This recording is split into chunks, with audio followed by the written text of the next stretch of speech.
Olá a todos, eu me chamo Emerson Fulchi e eu vou fazer um podcast então sobre a poluição gerada por máquinas de combustão interna movidas a diesel, né? Eu vou focar então um pouco na questão dos particulados e também vou falar um pouco sobre estratégias atuais para a redução e controle destas emissões e tendências futuras.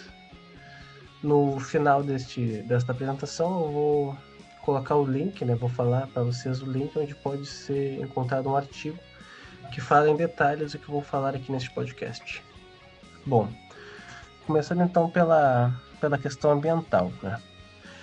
A combustão incompleta de materiais contendo carbono, né, em especiais carvão e derivados do petróleo, que é no caso aqui o que estamos falando, né, motores a combustão interna, liberam hidrocarbonetos aromáticos polinucleares, ou os HPAs, formados em baixa concentração, porém, mesmo nessa baixa concentração, eles afetam incisivamente o equilíbrio atmosférico.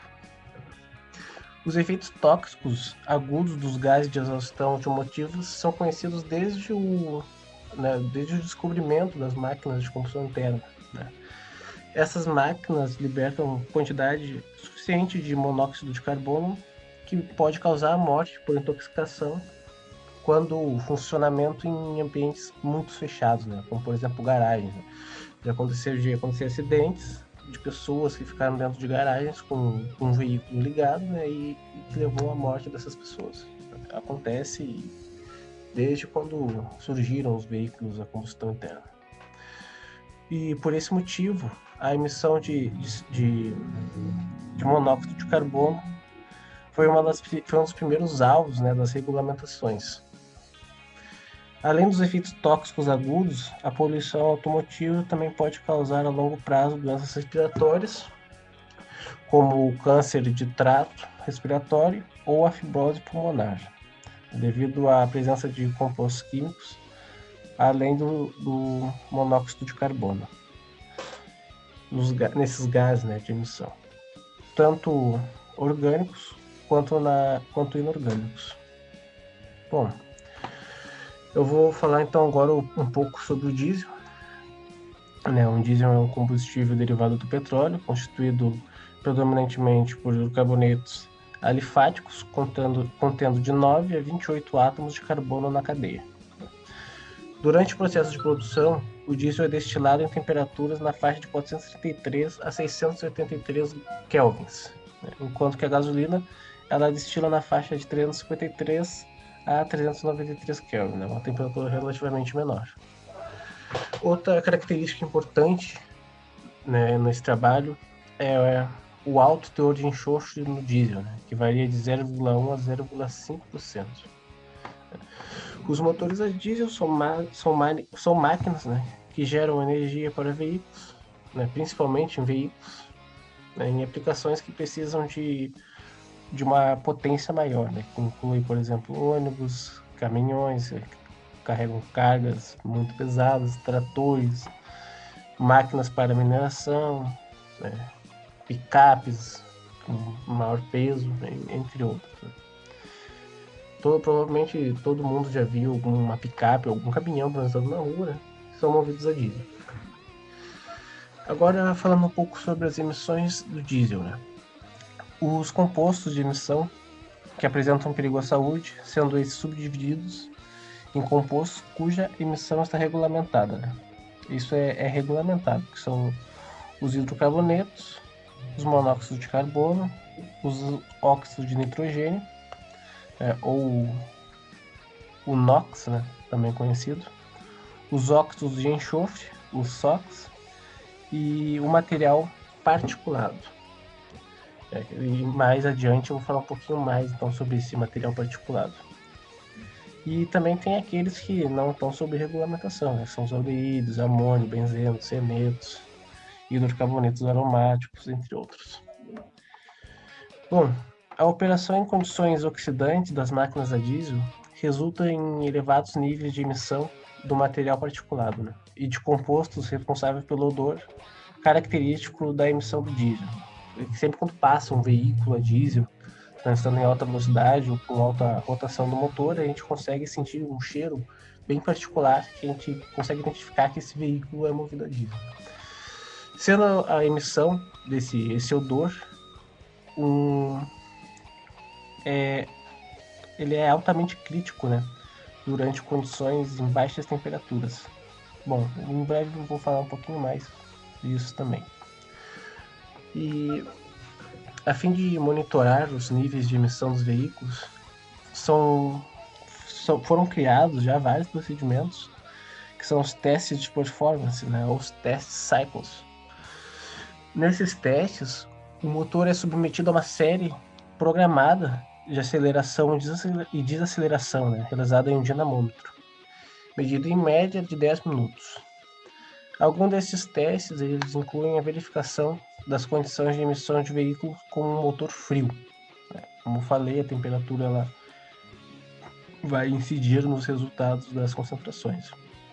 A concentração dos poluentes mensuradas nesse teste é expressa como a massa emitida por unidade de distância percorrida pelo veículo, né, baseada dentro de um dado ciclo, um dado tempo. Atualmente no Brasil, aplica-se o método Ringelmann, que comparado-se visualmente à escala padrão com a coloração da fumaça de exaustão durante a aceleração do veículo.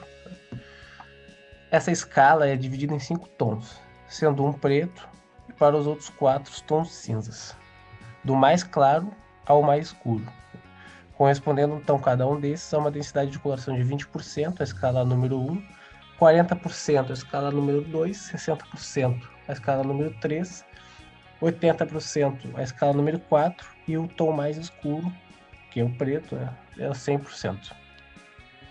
Bom, agora eu vou falar então um pouco sobre o material particulado, né? A partícula da fuligem, aquela fumaça preta que a gente vê saindo dos veículos a diesel.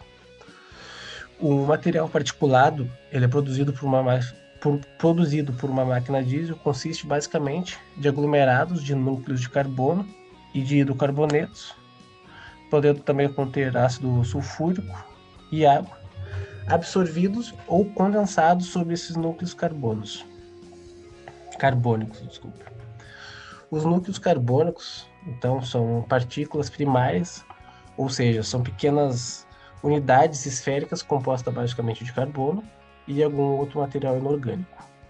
Sobre os núcleos carbônicos se adsorvem os hidrocarbonetos resultantes, né, da combustão incompleta do óleo diesel e também do óleo lubrificante que possui nos componentes da máquina, do motor, né, e gerando agregados. Vários agregados então se formam e se aglomeram e formam partículas secundárias, né?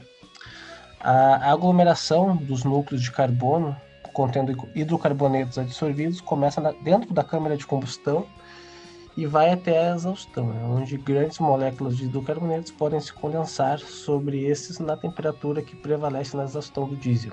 É uma temperatura relativamente alta, mesmo saindo da combustão, né? Mesmo saindo do pistão, lá do cilindro pistão. O conglomerado final denomina-se então material particulado, ou simplesmente o particulado. A composição média desse material particulado é cerca de 70% massa de carbono, 20% de oxigênio, 3% de enxofre, 1,5% de hidrogênio e menos que 1% de nitrogênio, e aproximadamente 1% de elementos traços. Porém, a composição alimentar pode variar, né, de acordo com a qualidade do diesel, ou com a performance do motor, ou com o modo de operação, né, do motor ou da máquina. O material particulado ele forma-se, né, em altas temperaturas, como eu havia falado antes, lá dentro do cilindro do conjunto cilindro-pistão, em regiões ou zonas de câmara de combustão ricas em combustível, a partir de gotículas individuais, envolvendo uma sequência de passos elementares, né, que são a pirose, a nucleação, o crescimento e a coagulação, né, seguidos também de agregação e oxidação. Né, e nessas regiões a reação de oxidação é limitada pela concentração de oxigênio, cujo transporte ocorre por difusão de chamas. Os hidrocarbonetos de baixa pressão de vapor, os sulfatos, o ácido sulfúrico e a água, bem como o próprio combustível e o óleo lubrificante não queimados, começam a dissolver sobre o material particulado, enquanto ainda estão dentro lá da câmara de combustão, né? E continuam-se a dissolver os componentes da exaustão, e depois disso, então, eles são resfriados e diluídos devido a uma passagem desses gases pelas tubulações do motor, né? Essas substâncias, elas contribuem para aumentar a massa, né, do material particulado produzido pelo motor. Bom, agora eu vou falar um pouquinho então sobre algumas estratégias, né, usadas para a redução do material particulado, né? E os próprios fabricantes de veículos movidos a diesel, né, tanto de cargas leves quanto de médias ou pesadas, estão continuamente desenvolvendo métodos para reduzir a emissão de particulados, né, e outros poluentes, né, provenientes da combustão do diesel. E esses métodos, eles se dividem em dois grupos, basicamente, né? Que o primeiro deles é o que busca a redução do material particulado, né, pelo aperfeiçoamento do processo que ocorre na máquina de combustão, visto que a concentração do material particulado começa já na combustão, né? Então, um dos métodos consiste em reduzir desde o início da combustão a formação do material particulado, né? Nessa técnica, então, estão inclusas as melhorias efetuadas nos óleos diesel, principalmente, né, que é a base da combustão, né? O lubrificante também pode sofrer alterações, visto que ele é agregado na composição do material particulado. E essas melhorias, elas são feitas com a utilização de aditivos ou de combustíveis mistos. E ainda também o desenvolvimento de motores, entre os quais podem ser citados o uso da injeção eletrônica, o controle de tempo de permanência do combustível na câmara, a recirculação dos gases de exaustão e ainda as melhorias na distribuição de combustível, ou seja, a maneira como o combustível é introduzido ali na câmara de combustão.